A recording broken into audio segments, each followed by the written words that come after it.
welcome on board. Great to have your company. Got a bit of a celebrity fest on the programme today. Plus, of course, the sound advice. And that advice today comes from our physio. Angela Bulliard-Meaden is here. So if you're suffering aches and pains at the moment and you'd like a bit of first aid help over the phone, on the radio, today's the day to make that call.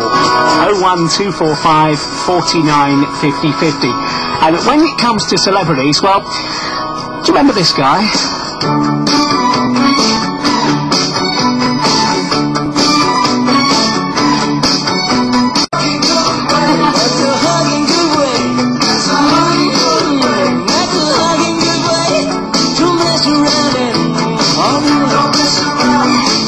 Yeah, Shaky Stevens working there with Bonnie Tyler and a rocking good way. Well, Shaky is on the programme today. Celebrating 30 years in showbiz. Can't believe it's 30 years. We shall catch up with Shaky later. And had you been... I had a quick chat with all my colleagues here at BBC Essex a little earlier. I did a quick straw poll in the office and I said, look, Shaky Stevens is on the programme today. What's your favourite Shaky Stevens record? And nearly everybody, I don't know how this happened, but nearly everybody said this one.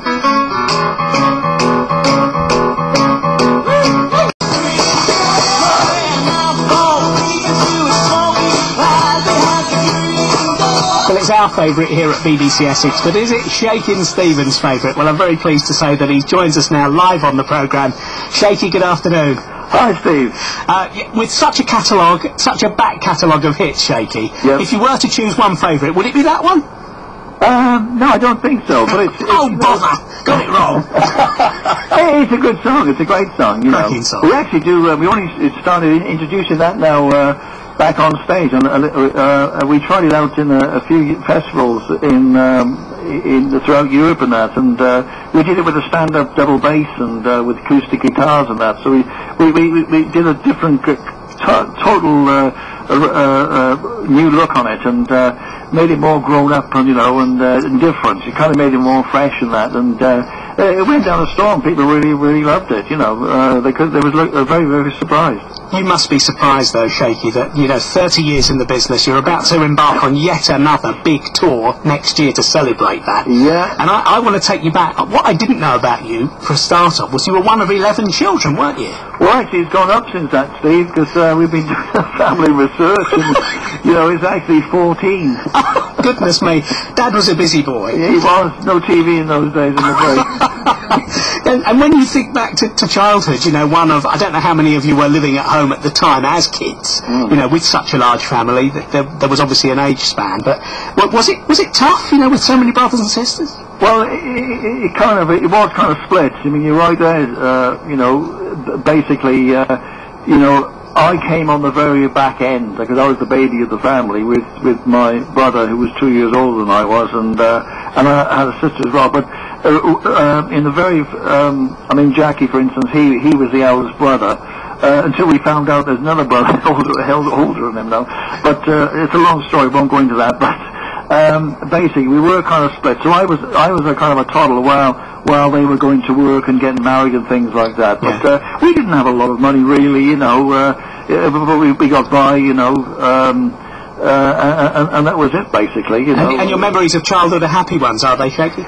Oh yeah, definitely. I mean, a fantastic mum, and they were, we were a kind of family. We liked music, and we used to like singing at weddings and stuff like that, and. Well, actually, people used to do that way back then, anyway, didn't they? People were a lot more musical anyway. People played piano, and they would sing at Christmas and stuff. Yeah, that's right. Yeah.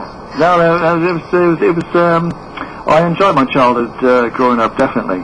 I've got Angela Bulliard-Meaden, a physiotherapist, in the studio, and we'll come to how you keep yourself fit and active in a moment, Shaky. But, Angela, just thinking about that, well, we thought it was 11 kids, it now turns out to be a few more, but can you imagine having to be mother to 11?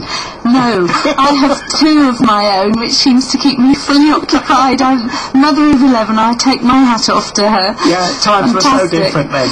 Well, they did then, though, didn't they? They had a big families then. You know, it was, it was a thing to do, I guess. You know? Yeah, and it's also well documented, Shaky, that your original occupation was a milkman, wasn't it? Well, they say that, you know, but you don't remember it. Well, I do remember it. Yeah, I remember it well. I mean, I remember, you know. I had loads and loads of jobs, you know, loads and loads of jobs. I wasn't just a milkman, you know, because, I mean, I think Freddie from the Freddie and the Dreamers, I think he was a milkman. I think Sting was a milkman. But I wasn't just a milkman. I mean, when I first left school, I mean, what I really wanted to do, I wanted to sing. That's what I wanted to do. I wanted to get out there and, you know, perform on the stage. And I started that at a very, very early age. I used to sing in school. When I came out of school, you know, put a little group together and so forth. None of us could play, but, we enjoyed ourselves, you know. And I tried, you know, but we enjoyed it. You know, we started off rehearsing and getting a few gigs and things like that. But as for work, I mean, I think the first job I was a driver's mate. I worked in a warehouse, and then I got, you know, a little bit posh then, because I worked in Palmer's of Cardiff, and I was actually an upholsterer. And you know what I used to do with tacks, you know, magnetic tacks. And make sweets. It take all day to make a sweet. I mean, there's a lot of care gone into it. And then basically, I moved then from there up to we moved up to Bridgend. Not actually moved, but the job-wise for a firm called Christie Tyler. And I actually then got on the bench. You know, I was making the arms. You know, where they used to change it over to staple guns and things. And I thoroughly enjoyed it. We had the radio blasting, and you know, if you did if you did a suite, you know, which was 6 arms, you know, you get 7 of them, you get a bit of a bonus as well. But you know, I used to work in the evening as well, and then I had loads and loads and loads of jobs. And yes, I did do a milkman job. I did that for about a year, I think, for about a year and a half, I think. Yeah. Well, if you'd have been making 3-piece suites in Essex, you know, people could still have, up in Wales, people could still have some of that furniture that you put together all those years ago. I wonder how it stood the test of time. I don't know. Great. I made sure. I mean, I did it with a lot of care and good man. Well, it probably did stand. It did stand the test of time. What about actually breaking into the business, though, Shaky? Because you know, it's been hard for everybody who makes it big time.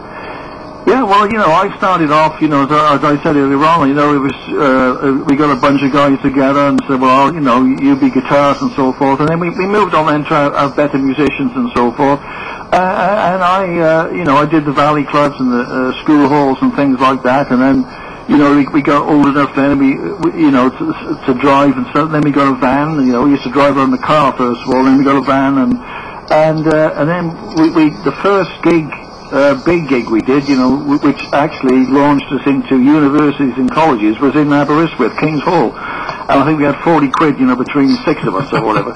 You know, money, a lot of money. Yeah, fantastic. Yeah. And so then we went to colleges, universities, all over, you know, all around the UK. Then we started going to Europe, around all there, Scandinavia, all around there, and yeah, we couldn't afford to get the plane trips and things. I used to go down to Dover and across the ship, you know, across the boat, ship on boat, cruising boat out. And you know, it kind of built up that way really. And we made records, but none of them was successful. And until I actually signed with, you know, CBS, you know, which was just around the corner of the West End musical I was doing, and I got lucky with. An album, a single. My first single was Hot Dog, and then the Marie came along, and the rest is history, I guess. Yeah, and it was about that time, I guess, where did the record company, did your management decide on the image, or did you already have that image? It was already there, really. You know, nobody told me what to do or whatever. I mean, you know, or even what to wear. I mean. And that's all changed now, isn't it? I mean, yeah, I mean, it's people are so controlled, aren't they, by record companies, yeah. No, I just went out there and did what I thought was right, really, and that was it, basically.